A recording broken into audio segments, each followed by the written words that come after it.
کہ اللہ سبحانہ وتعالی نے صبر کو قرآن میں 90 کے قریب جو ہے وہ مقامات پر ذکر کیا ہے، اور یہ اس کے فضل کی جو ہے وہ دلالت ہے۔ اللہ سبحانہ وتعالی نے اس بات کو ذکر کیا کہ انما یوفی الصابرون اجرہم بغیر حساب، کہ جو صبر کرنے والے ہیں ان کو ان کا اجر بغیر حساب کے جو ہے وہ دیا جائے گا۔ کہ جب کبھی بھی ان پر کوئی مصیبت آتی ہے، کوئی مشکل آتی ہے، کوئی آزمائش آتی ہے، تو وہ فوراً پکار اٹھتے ہیں کہ بے شک ہم اللہ ہی کے لیے ہیں اور اسی کی طرف ہم نے لوٹنا ہے۔ اسی طرح الحسن البصری جو ہے وہ ذکر کرتے ہیں کہ الصبر کنز من کنوز الخیر، صبر جو ہے وہ خیر کے خزانوں میں سے ایک خزانہ ہے، اور اللہ یہ نہیں عطا کرتا مگر صرف اور صرف اسی بندے کو جو اس کے ہاں عزت والا ہے، کرامت والا ہے، کریم عندہ۔ جسم کی بھی کچھ امور ہیں جس پر انسان نے صبر کرنا ہوتا ہے، اور نفسیاتی بھی کچھ امور ہیں جس کے اعتبار سے انسان نے صبر کا مظاہرہ کرنا ہوتا ہے۔ انسان جو ہے وہ ہر وقت اپنی زندگی میں ہر وقت جو ہے وہ صبر کا محتاج ہے۔ کبھی بھی انسان کی زندگی میں ایسا حال نہیں آتا کہ اس کو صبر کی ضرورت نہ ہو۔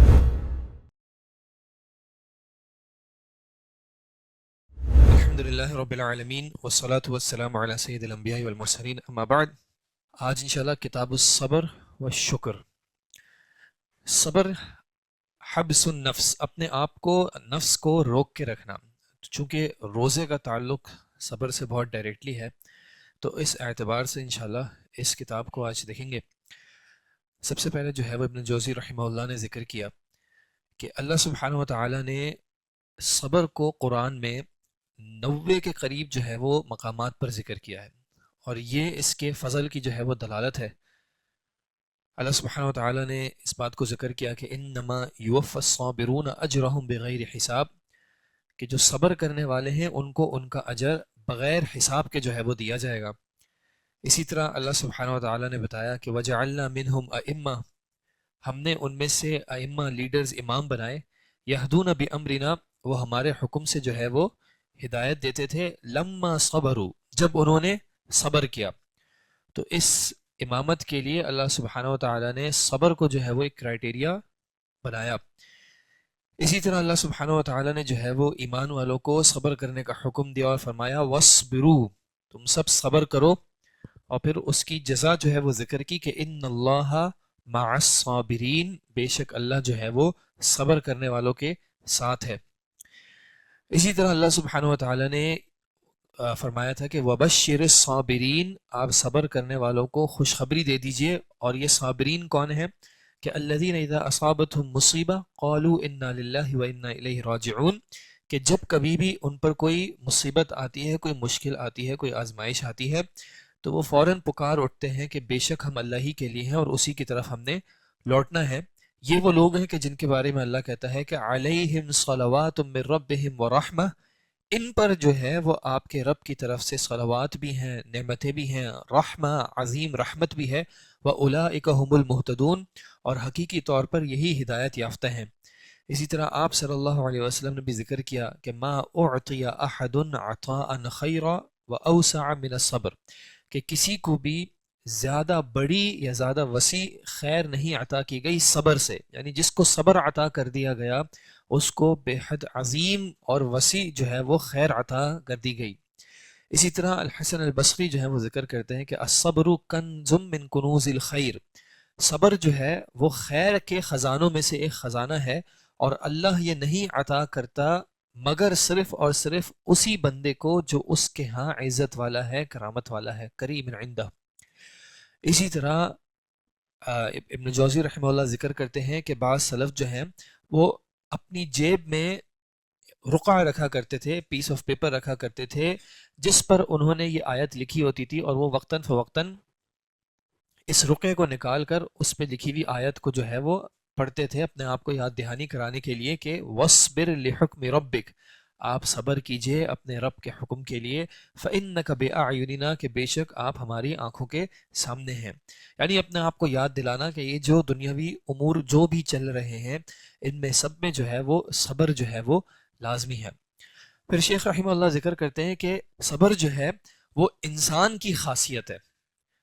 کیونکہ جو جانور ہیں ان سے جو ہے وہ صبر کا تصور نہیں کیا جا سکتا، کیونکہ ان پر ان کی شہوات غالب رہتی ہیں، اور جو ملائکہ ہیں ان سے بھی جو ہے وہ صبر کا تصور نہیں ہے کہ ان کی شہوات ہی نہیں ہے۔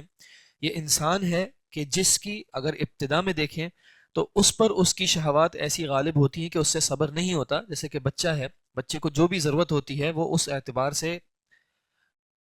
آگے بڑھتا ہے، شور کرتا ہے، تقاضا کرتا ہے. جیسے جیسے یہ انسان بڑا ہوتا رہتا ہے اس کے اندر یہ تمیز آتی رہتی ہے، بلوغت کے قریب آتا ہے، اس کی عقل قوی ہوتی رہتی ہے، تو اس کے ساتھ ساتھ اس کے اندر صبر کرنے کی جو ہے وہ صلاحیت آتی رہتی ہے. پھر شیخ جو ہے وہ ذکر کرتے ہیں کہ الصبر عبارت عن ثبات باعث الدین فی مقابلتی باعث الشہوات، کہ صبر جو ہے وہ اصلاً جو دین کے تقاضے ہیں اور جو خواہشات کے تقاضے ہیں ان کے درمیان جو ہے یہ یعنی دین کے تقاضوں کو ترجیح دینا ہے. کیونکہ انسان کو اس کی شہوات بھی جو ہے وہ بلاتی رہیں گی، لیکن اس کا دین بھی جو ہے وہ اس کو اپنی طرف بلائے گا. تو صبر یہ ہے کہ انسان اپنی شہوات کے مقابلے میں دین کے تقاضوں کو جو ہے وہ ترجیح، جیسے جیسے وہ دین کے داعیات کی طرف یعنی دین کی طرف بلانے والی چیزوں کی طرف بڑھتا رہتا ہے، وہ صابرین میں لکھ دیا جاتا ہے، وہ صابرین کے ساتھ مل جاتا ہے. اور اگر وہ اپنی شہوات کی طرف بڑھتا رہتا ہے اور ان پر صبر نہیں کرتا اور ان کو روکتا نہیں ہے تو وہ شیاطین کے اتباع کی طرف جو ہے وہ بڑھتا رہتا ہے. اس کے بعد شیخ نے جو ہے وہ صبر کی اقسام ذکر کی. تو انہوں نے کہا کہ صبر جو ہے وہ بدنی بھی ہوتا ہے یعنی جس کا تعلق جسم سے ہے، اور نفسانی بھی ہوتا ہے یعنی جس کا تعلق انسان کے نفس سے ہے. جسم کے بھی کچھ امور ہیں جس پر انسان نے صبر کرنا ہوتا ہے، اور نفسیاتی بھی کچھ امور ہیں جس کے اعتبار سے انسان نے صبر کا مظاہرہ کرنا ہوتا ہے. اور پھر وہ امور کہ جن پر انسان نے صبر کرنا ہے اس کا شیخ ذکر کرتے ہیں کہ انسان جو ہے وہ ہر وقت اپنی زندگی میں ہر وقت جو ہے وہ صبر کا محتاج ہے. کبھی بھی انسان کی زندگی میں ایسا حال نہیں آتا کہ اس کو صبر کی ضرورت نہ ہو. اس کی وجہ ہے کہ شیخ ذکر کرتے ہیں کہ ما یلقى العبد فی الدنیا، انسان کے اوپر دنیا میں جو بھی معاملات آتے ہیں وہ دو طرح کے ہیں. ایک وہ اقسام ہیں جو کہ اس کی ہوا کے اس کی خواہشات کے موافق ہیں. انسان کو اپنی زندگی میں ان امور کا سامنا کرنا پڑتا ہے جو اس کی خواہشات کے مطابق ہیں، موافق ہیں. ان معاملات میں بھی جو ہے وہ انسان کو صبر کرنے کی ضرورت ہوتی ہے، ایمان والے کو صبر کرنے کی ضرورت ہوتی ہے تاکہ وہ انہی پر اعتماد نہ کر بیٹھے، انہی کی طرف ڈسٹریکٹڈ نہ ہو جائے اور انہی میں تلذذ حاصل کرنے میں اپنے آپ کو ختم نہ کر دے اور اللہ کے حقوق کی رعایا نہ کر سکے یعنی اللہ کے حقوق کا لحاظ نہ کر سکے. مثلا ہم مختلف امور چاہتے ہیں اور اللہ تعالی ہمیں عطا بھی کرتا ہے جب وہ ہماری خواہشات کے مطابق ہیں. مثلا ایک انسان ہے وہ اولاد کی دعا کرتا ہے کہ مجھے اولاد چاہیے اور اللہ اس کو اولاد عطا کرتا ہے. اب ہم سمجھتے ہیں کہ شاید اس اولاد پر صبر کرنے کا کوئی معاملہ نہیں ہے. تو شیخ کہہ رہے ہیں نہیں، جب انسان کو اس کی خواہشات کے مطابق بھی کوئی معاملہ دیا جاتا ہے اس پر بھی اس کو صبر کرنا ضروری ہے. کیونکہ اگر وہ صبر نہیں کرے گا تو جس طرح اللہ سبحانہ و تعالی نے کہا کہ لا تلہکم اموالکم ولا اولادکم عن ذکر اللہ، کہ تمہیں تمہارا مال اور تمہاری اولاد اللہ کے ذکر سے غافل نہ کر دے.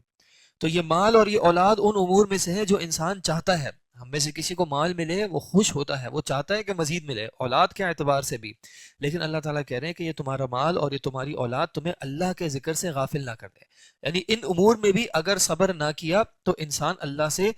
دور ہو جائے گا. اسی طرح اللہ سبحانہ وتعالی نے فرمایا کہ وَاعْلَمُوا أَنَّمَا أَمْوَالُكُمْ وَأَوْلَادُكُمْ فِتْنَةٌ، کہ تم جان لو کہ بے شک تمہارا مال اور تمہاری اولاد بھی جو ہے وہ تمہارے لیے آزمائش ہے. اسی طرح ان من ازواجکم واولادکم عدوا لکم فاحذروہم، بے شک تمہارے ازواج میں سے تمہاری اولاد میں سے دشمن بھی ہیں، ان سے تم ڈرو. یعنی کہ انسان کو اگر وہ امور بھی عطا کیے جا رہے ہوں جو اس کی چاہت ہے اس کے باوجود بھی اس پر جو ہے وہ صبر کرنا ہے. شیخ نے ذکر کیا کہ بعض جو ہیں وہ سلف میں سے ذکر کرتے ہیں کہ المؤمن یصبر علی البلاء، کہ ایک مومن جو ہے وہ بلا پر آزمائش پر تو صبر کر جاتا ہے، لیکن ولا یصبر علی العافیت الا صدیق، لیکن عافیت والے امور میں جو خیر و عافیت والے امور ہوتے ہیں جس میں انسان کی چاہت ہوتی ہے اس پہ صبر کرنے والے صرف اور صرف صدیق ہی ہوتے ہیں. اسی طرح انہوں نے عبد الرحمن بن عوف رضی اللہ عنہ کا قول ذکر کیا. صحابی کیا ذکر کر رہے ہیں کہ ابتلینا بالضراء فصبرنا، ہمیں مشکلات سے آزمایا گیا تو اس پر ہم نے صبر کر لیا. وَابْتُلِينَا بِالسَّرَّاءِ فَلَمْ نَصْبِرْ، لیکن ہمیں آسانیوں سے، ہمیں جو ہے وہ خواہشات سے، یعنی آسان دنوں سے نعمتوں کے ذریعے جب آزمایا گیا تو اس پر جو ہے وہ ہم صبر نہ کر سکے۔ اللہ اکبر، کہ جب انسان کو نعمتیں ملتی ہیں تو کتنے ہی ہم میں سے ایسے ہیں جو کہ صبر کے راستے کو جو ہے وہ بھول جاتے ہیں۔ دوسری قسم جو انسان کے احوال کی ہے جو شیخ ذکر کرتے ہیں، وہ معاملات المخالف للہوا، جو کہ انسان کی خواہشات کے مخالف ہیں، انسان کی چاہتوں کے مخالف ہیں۔ اس میں بھی جو ہے وہ صبر ضروری ہے، اور اس میں جو ہے وہ 3 اقسام شیخ نے ذکر کی۔ پہلا صبر جو کہ انسان کو نیکیوں پر کرنا ہے، الصبر علی الطاعہ، کیونکہ نیکیاں انسان کی طبیعت میں سے جو ہے کچھ امور ایسے ہیں جو کہ اس کو ان نیکیوں کی، ان عبادات سے دور کرتی ہیں۔ ایک وجہ مثلا انسان کی کوتاہی یا اس کی جو تھکاوٹ کہہ لیں، کسل کہہ لیں، کہ انسان کا دل نہیں چاہتا جو جسمانی عبادات ہیں ان کو بجا لانے پر۔ اسی طرح انسان کے اندر بخل، کنجوسی کی صفت، جو کہ انسان کو اللہ کی اطاعت میں، اللہ کے راستے میں خرچ کرنے سے روکتی ہے۔ اور کچھ عبادات میں یہ دونوں جمع ہو جاتی ہیں کہ جہاں پہ جسمانی طور پر بھی اپنے آپ کو خرچ کرنا ہے اور مالی اعتبار سے بھی کچھ خرچ کرنا ہے، تو نیکیوں پر بھی جو ہے وہ انسان کو صبر کرنا ہوتا ہے۔ مثلا نماز کی ہم صورتحال دیکھتے ہیں کہ نماز پڑھنے کے لیے بھی جو ہے وہ صبر چاہیے ہوتا ہے۔ کتنے ہی امور ایسے ہیں جو اس وقت انسان کو اپنی طرف بلا رہے ہوں گے۔ پھر ایک تھکاوٹ کا معاملہ ہے، اگر نیند پوری نہیں ہوئی ہے تو اب اس نیند سے ٹھنڈی رات میں جو ہے وہ اٹھ کے ٹھنڈے پانی سے وضو کرنا، اس سب پر جو ہے وہ صبر چاہیے ہوتا ہے۔ کسی کے اوپر اگر حج واجب ہے،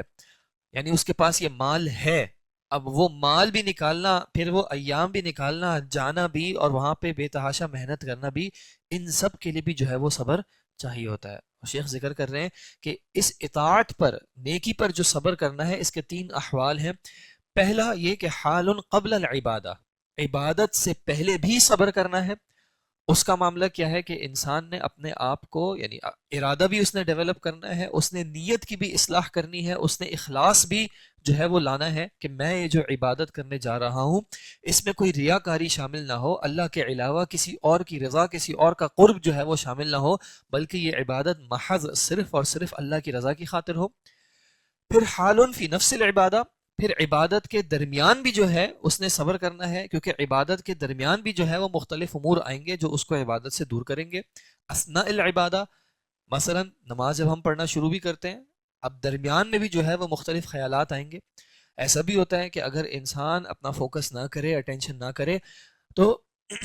بیچ میں کیا ہوا کیا نہیں ہوا کچھ خبر نہیں ہوتی، اور عبادت جو ہے وہ گزر جاتی ہے، یعنی اس کے درجات میں، اس کے جو ہے اجر اور جزا میں جو ہے وہ کمی آ جاتی ہے۔ اور پھر یہ بھی کہ بعد الفراغ من العمل، عبادت کے بعد بھی جو ہے اس نے صبر کرنا ہے، دوسروں کو ان عبادات کے بارے میں بتانا نہیں ہے، کہیں ایسا نہ ہو کہ ریا کی وجہ سے جو ہے اس کے یہ اعمال جو ہیں وہ ضائع ہو جائیں۔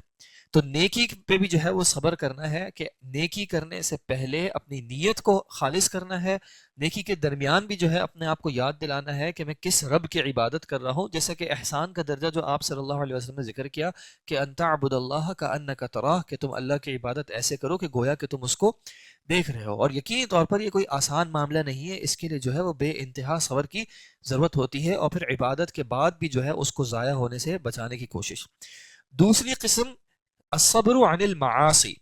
گناہوں سے رکنے کے لیے صبر کی ضرورت ہے، کیونکہ یہ گناہ اپنی طرف کھینچتے ہیں۔ یہ دنیا اللہ تعالیٰ نے اس کو مزین کیا ہے، اور پھر شیطان بھی جو ہے وہ گناہوں کو جو ہے مزین کرتا ہے۔ ایک اس دنیا کی اپنی ایک چاہت ہے،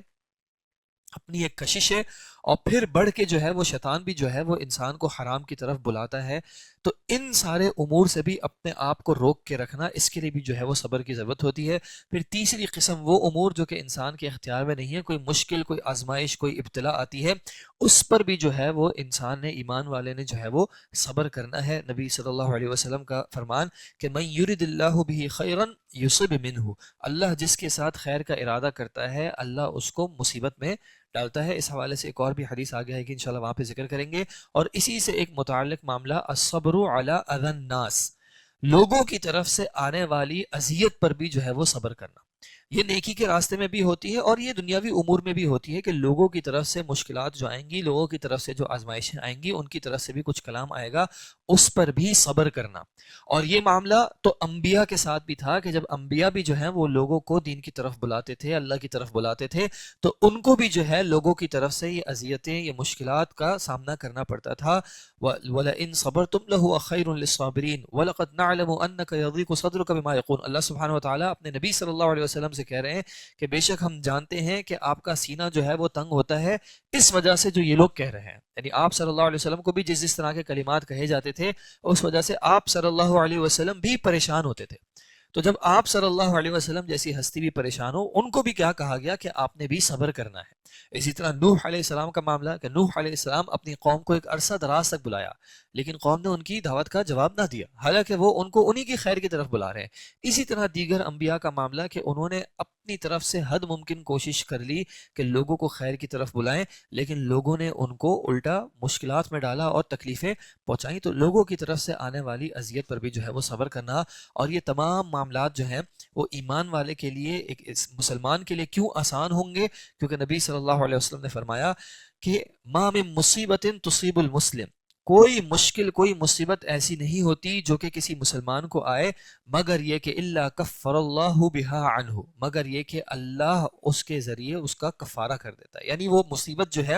وہ اس کے لیے کفارہ ہو جاتی ہے، اس کے گناہوں کے مٹنے کا سبب بن جاتی ہے۔ یہاں تک کہ آپ صلی اللہ علیہ وسلم نے ذکر کیا حتیٰ کہ اگر ایک کانٹا بھی جو ہے وہ اس کو پہنچتا ہے۔ اسی طرح آپ صلی اللہ علیہ وسلم نے ذکر کیا کہ کوئی مشکل، کوئی پریشانی، کوئی غم، کوئی حزن، کوئی اذیت، کوئی مشکل بھی جب ایک مسلمان ایمان والے کو آتی ہے تو اس کے ذریعے اس کے گناہ جو ہے وہ مٹائے جا رہے ہوتے ہیں۔ لا يزال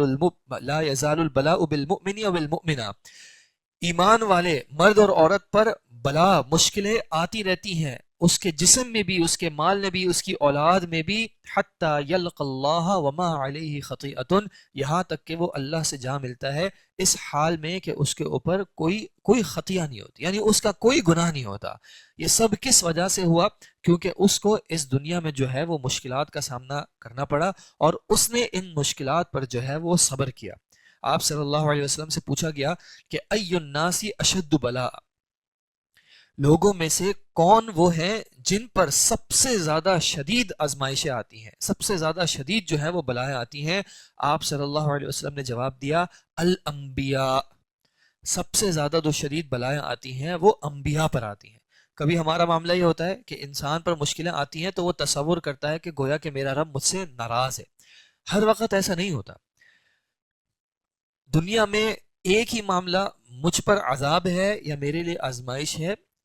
انسان کے رد عمل سے پتہ چل جاتا ہے۔ کوئی مشکل آئی، اگر وہ اللہ کی طرف پلٹ رہا ہے، اللہ کی طرف رجوع کر رہا ہے، اللہ سے اس کا تعلق بہتر ہو رہا ہے، تو یہ اس کے لیے آزمائش تھی۔ وہی سچویشن اس پر آتی ہے اور اس کے نتیجے میں وہ اگر اللہ سے دور ہو رہا ہے تو یہ اس پر دنیا میں بھی جو ہے وہ عذاب تھا۔ انبیاء، ان کی زندگیاں جو ہے وہ بے تحاشا مشکلات کا شکار تھی،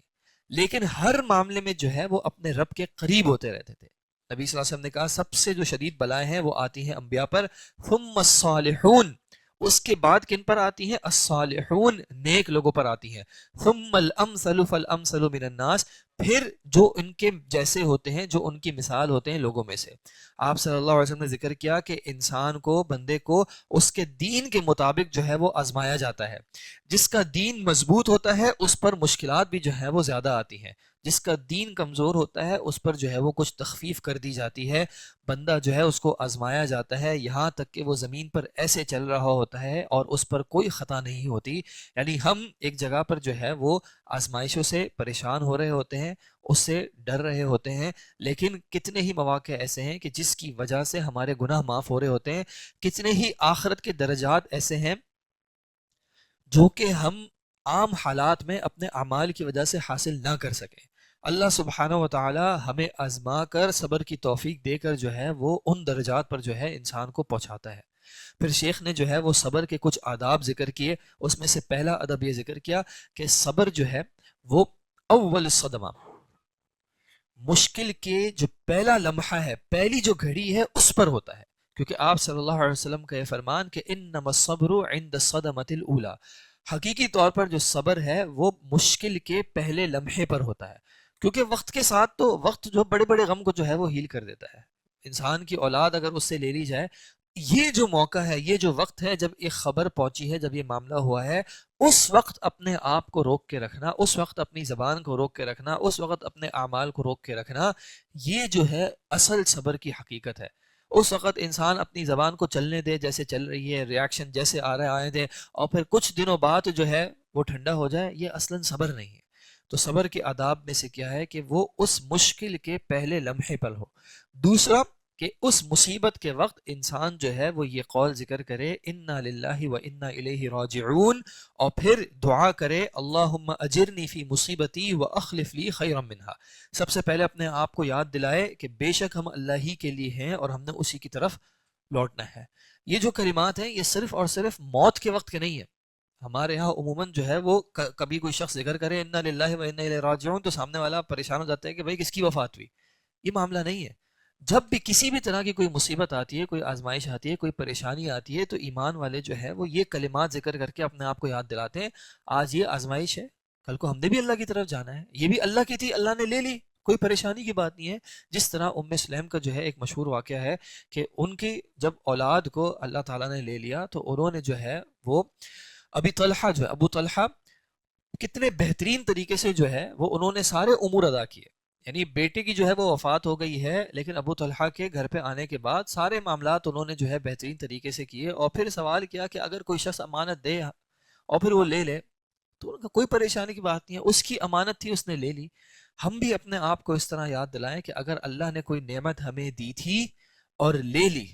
تو اللہ سے کوئی شکوہ شکایت نہیں ہونا چاہیے. ہم نے کوئی ایسا تیر نہیں مارا تھا کہ ہم کہہ سکیں کہ ہاں ہم اس نعمت کے جو ہے وہ مستحق تھے، ایسی بات نہیں. اللہ کی طرف سے ایک فضل تھا، جب تک ہمارے لیے بہتر تھا اللہ نے ہمیں دیا تھا، جب وہ ہمارے لیے بہتر نہیں تھا اللہ نے اس کو ہم سے لے لیا، یعنی اس کے لے لینے میں ہی یہ بہتر تھا. سلف کا معاملہ یہ تھا کہ ان کو جب اس طرح کی کوئی مشکلات آتی تھیں تو وہ کوشش کرتے تھے کہ ایک دوسرے کو خیر کے کلمات سے ذکر کریں. کسی کے بیٹے کی شہادت ہو گئی، لوگ ان سے ملنے کے لیے آئے تو انہوں نے یہ کہہ دیا کہ مرحباً، بہت ویلکم ہو، اگر آپ جو میرے ساتھ معاملہ ہوا ہے اس پر مجھے خوشخبری دینے کے لیے آئے ہو تو ویلکم. لیکن اگر اس کے علاوہ کوئی اور معاملہ ہے، آپ کوئی غم کی کیفیت ذکر کرنا چاہتے ہو، آپ کوئی اداسی شو کرنا چاہتے ہو کہ میرے بیٹے کو شہادت مل گئی ہے، تو پھر آپ واپس چلے جائیں، مجھے اس کی ضرورت نہیں ہے. اللہ اکبر، کسی کا بیٹا چلا گیا لیکن چونکہ اللہ کے راستے میں گیا تو ان کو یقین ہے کہ اس میں جو ہے وہ خیر ہے. وَإِذَا كَانَتِ الْمُصِيبَةُ مِمَّا يُمْكِنْ كِتْمَانُهَا، اور آداب میں سے صبر کے آداب میں سے کیا ہے کہ اگر کوئی ایسی مصیبت آئی ہے، ایسی کوئی آزمائش آئی ہے کہ جس کو چھپانا ممکن ہے، جس کو چھپانا پاسبل ہے، تو فَكِتْمَانُهَا مِن نِعْمِ اللَّهِ الْخَفِيَّةِ، تو اس کو چھپانا بھی جو ہے اللہ کی طرف سے نعمت. یعنی صبر میں کیا شامل ہے، صبر کے آداب میں کیا شامل ہے کہ اگر کوئی ایسی مصیبت آئی ہے، کوئی ایسی مشکل آئی ہے جس کو چھپانا ممکن ہے. کبھی ایسا کوئی بیماری ہوتی ہے جو کہ سامنے ظاہر نہیں ہو رہی ہوتی، تو ضروری نہیں کہ کسی نے پوچھا کہ اور کیا حال ہے، اللہ کا شکر ہے بس وہ فلاں مسئلہ چل رہا ہے، ہاں ویسے تو سب ٹھیک ہے لیکن فلاں فلاں معاملہ چل رہا ہے. اگر ممکن ہے اس آزمائش کو چھپانا تو انسان ذکر نہ کرے. بلکہ علی رضی اللہ عنہ کا کیا قول ہے کہ من اجلال اللہ و معرفت حقہ،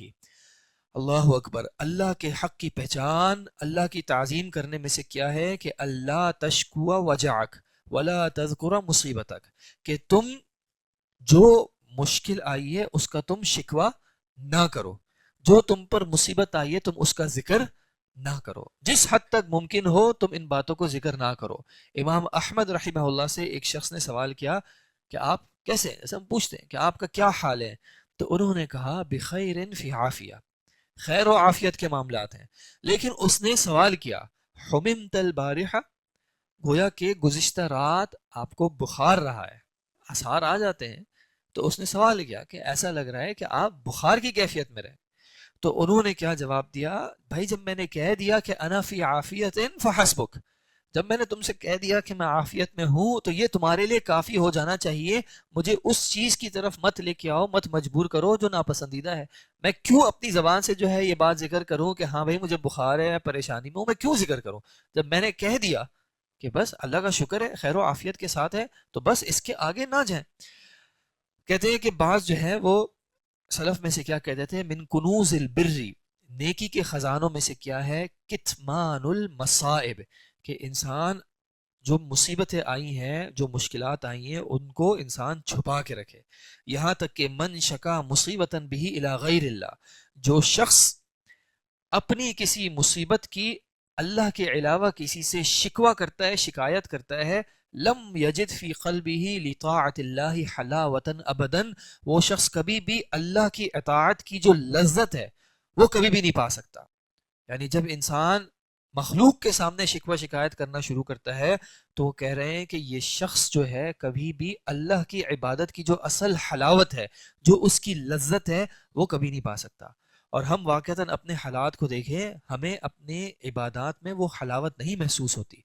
وہ جو لذت ہے کہ انسان سب کچھ چھوڑ کے اس عبادت کو ترجیح دے سکے، یہ نہیں محسوس ہوتا. کہیں نہ کہیں اس کا ایک معاملہ یہ ہے کہ ہم جو ہے لوگوں کے سامنے اپنے شکوے شکایت کے جو ہے وہ پٹارے کھول کے رکھتے ہیں. بس کوئی ایک ہلکی سی ہمیں چنگاری چاہیے ہوتی ہے کہ ہماری آگ جل جاتی ہے، گھنٹے گھنٹے جو ہے وہ گزر جاتے ہیں اور ہمارے شکوے شکایت جو ہیں وہ چلتے رہتے ہیں، چاہے وہ لوگوں کے حوالے سے ہوں، چاہے وہ حالات کے حوالے سے ہوں. تو اس بات کا جو ہے وہ خیال کرنا چاہیے. پھر شیخ نے صبر کے ساتھ جو ہے وہ شکر کا ذکر کیا، کیونکہ یہ دونوں جو ہیں وہ قریب قریب کے معاملات ہیں، ایک دوسرے سے جو ہے وہ متعلق ہیں. تو سب سے پہلے شیخ نے جو ہے وہ شکر کے حوالے سے اللہ سبحانہ وتعالیٰ کی آیات ذکر کی کہ اللہ سبحانہ وتعالیٰ نے فرمایا کہ وَسَنَجْزِي الشَّاكِرِينَ، کہ ہم شکر کرنے والوں کو جزا دیں گے. ما يفعل اللہ بعذابکم ان شکرتم وآمنتم، اللہ تمہیں عذاب دے کر کیا کرے گا اگر تم شکر کرتے ہو اور تم ایمان رکھتے ہو.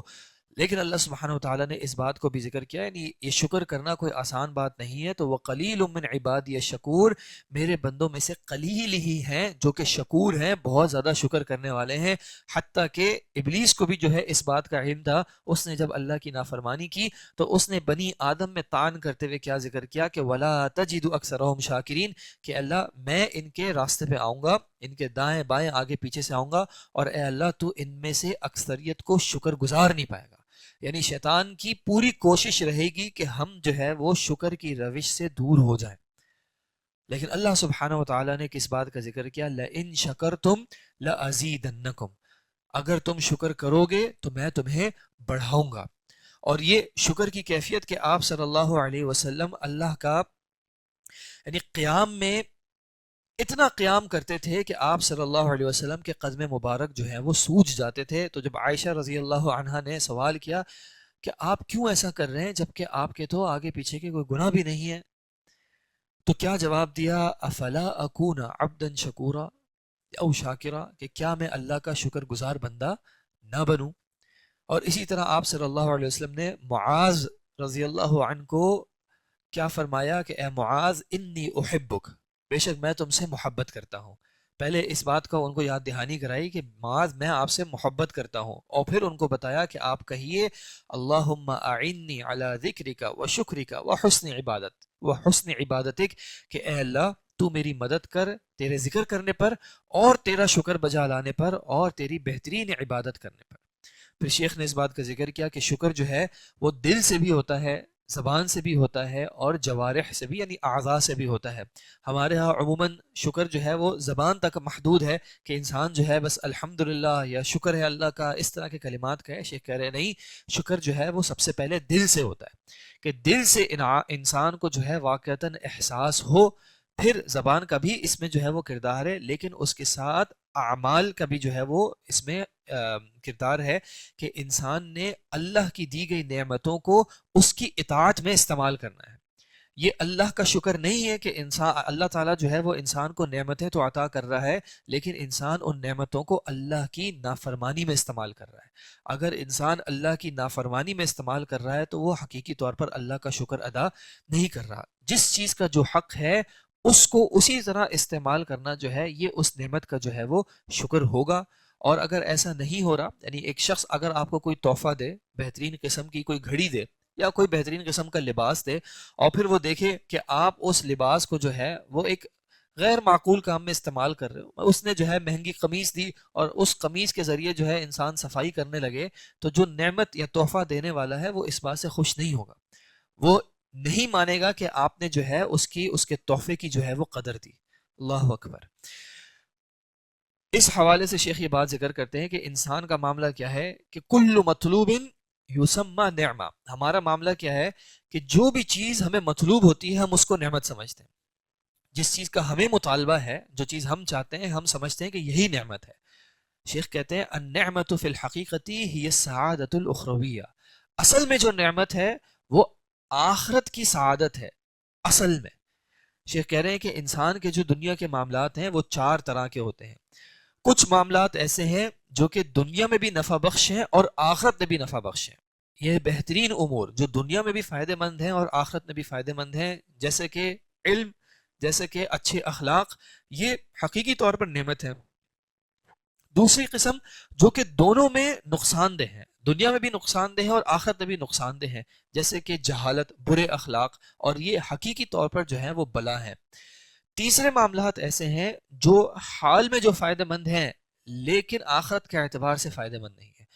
دنیاوی اعتبار سے انسان ان کو فائدہ مند، یعنی وقتی طور پر تو ان کا فائدہ انسان کو محسوس ہوتا ہے، لیکن اخروی اعتبار سے، نتیجے کے اعتبار سے یہ انسان کے لیے فائدہ مند نہیں ہے. جب انسان کو دنیا میں کوئی نعمت مل جاتی ہے اور وہ اس کا دنیا میں تو ایسا استعمال کرتا ہے کہ دنیا میں تو اس نے لذت حاصل کر لی لیکن آخرت اس نے تباہ کر لی، تو یہ اس کے لیے نعمت نہیں ہے. مثلا شیخ ذکر کرتے ہیں کہ ایک شخص جو ہے اس کو شہد دیا جائے لیکن اس شہد میں جو ہے وہ زہر ہو،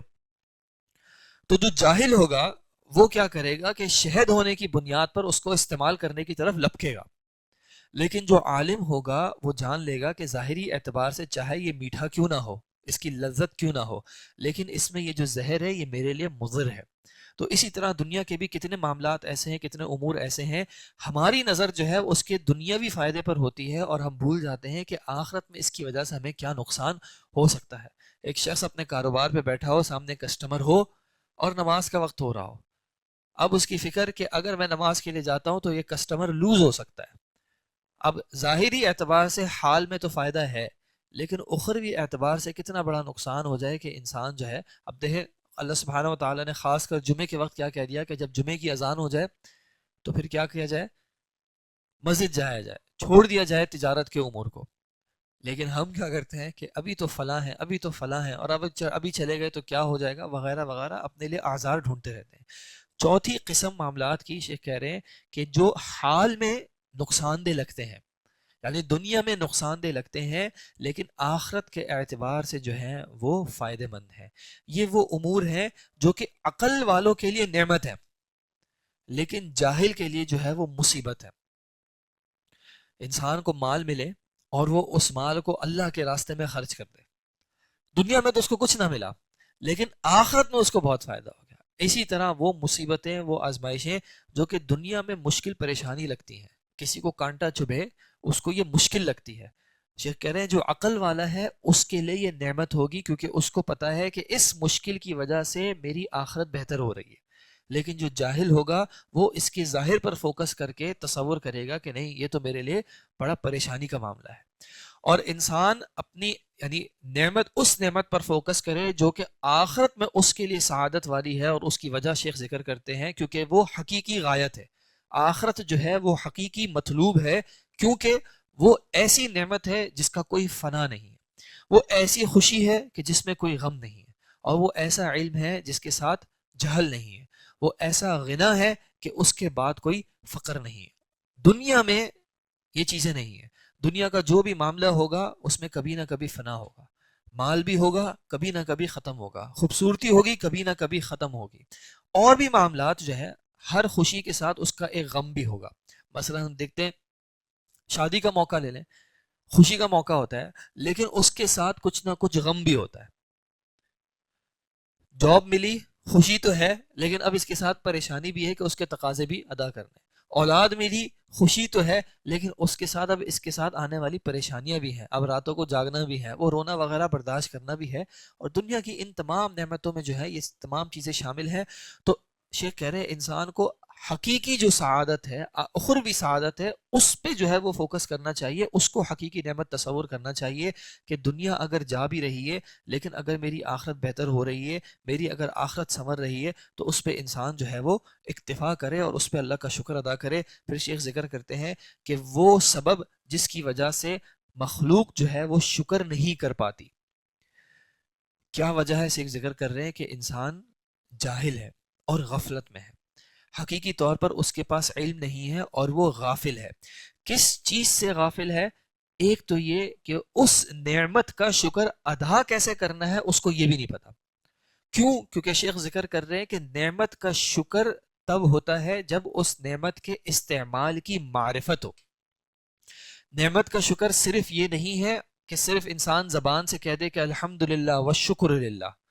بلکہ نعمت کا شکر ادا کرنے کے لیے انسان کو اس بات کا علم ہونا چاہیے کہ اللہ مجھ سے اس نعمت کا کیا استعمال چاہتا ہے. شیخ کہہ رہے ہیں کہ چونکہ ہم اسی بات سے جو ہے وہ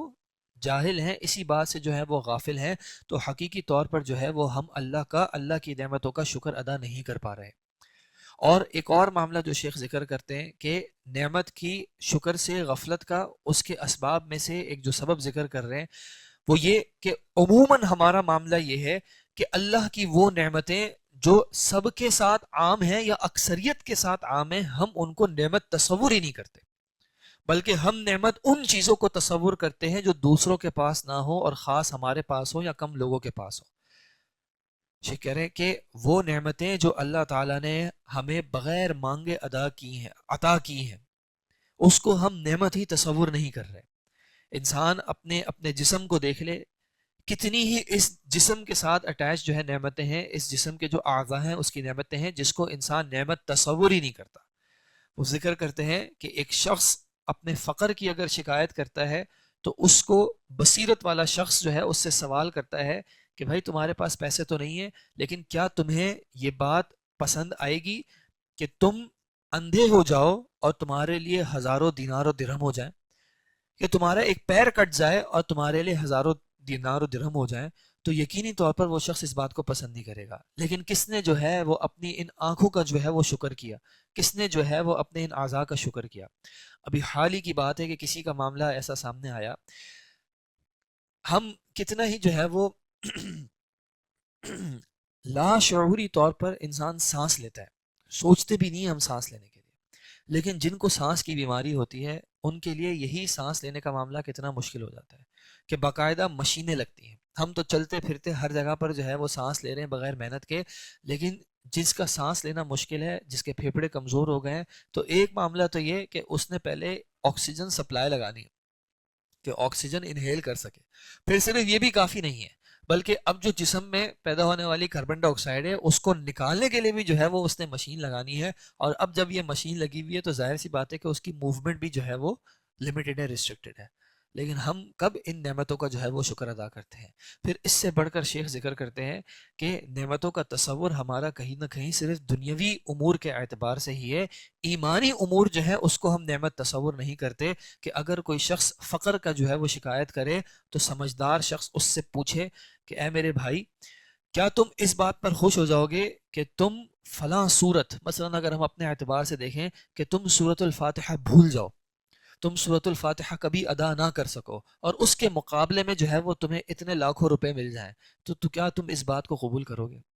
کہ تم سے جو ہے وہ سجدے کی توفیق چھین لی جائے کہ تم سجدہ نہیں کر سکتے اب مرتے دم تک، اور اس کے مقابلے میں جو ہے تمہیں لاکھوں کروڑ روپے مل جائیں، تو کیا تم اس بات پر تم خوش ہوگے؟ یہ نعمت اللہ کی کہ اللہ تعالیٰ نے ہمیں ایمان کی نعمت سے نوازا، عبادت کی توفیق دی. سجدہ کرنا، جو بڑی عمر کے ہو جاتے ہیں، جن کے گھٹنوں میں تکلیفیں ہو جاتی ہیں، چاہنے کے باوجود جو ہے وہ زمین پہ سجدہ نہیں کر پاتے. لیکن آج جب اللہ تعالیٰ نے صحت عطا کی ہے تو ہم اپنے سجدوں کے ساتھ کیا کر رہے ہیں؟ یعنی حقیقی طور پر جب انسان اس تصور کو لاتا ہے اپنے سامنے کہ میں کس ذات کے سامنے جھکا ہوا ہوں، تو جو یعنی سجدہ جو ایک عاجزی اس نے پیدا کرنی چاہیے. اصل میں جو عبادت ہے تذلل، اپنے آپ کو ذلیل کر دینا. لیکن ہمارا تو معاملہ یہ ہے کہ ہمیں نماز میں بھی جو ہے وہ اپنے لباس کی فکر ہوتی ہے کہ کہیں کچھ خراب تو نہیں ہو گیا، لیکن یہ نہیں سوچ رہے ہوتے کہ یہ موقع تو اصل میں تذلل کا تھا، عاجزی کا تھا. برابر میں کسی کا ہاتھ لگ رہا ہوتا ہے تو ہمیں جو ہے وہ ناگواری ہوتی ہے کہ یار فلاں شخص نے جو ہے وہ لباس تھوڑا سا عجیب سا پہنا ہوا ہے، اس کا ہاتھ مجھے ٹچ نہ ہو.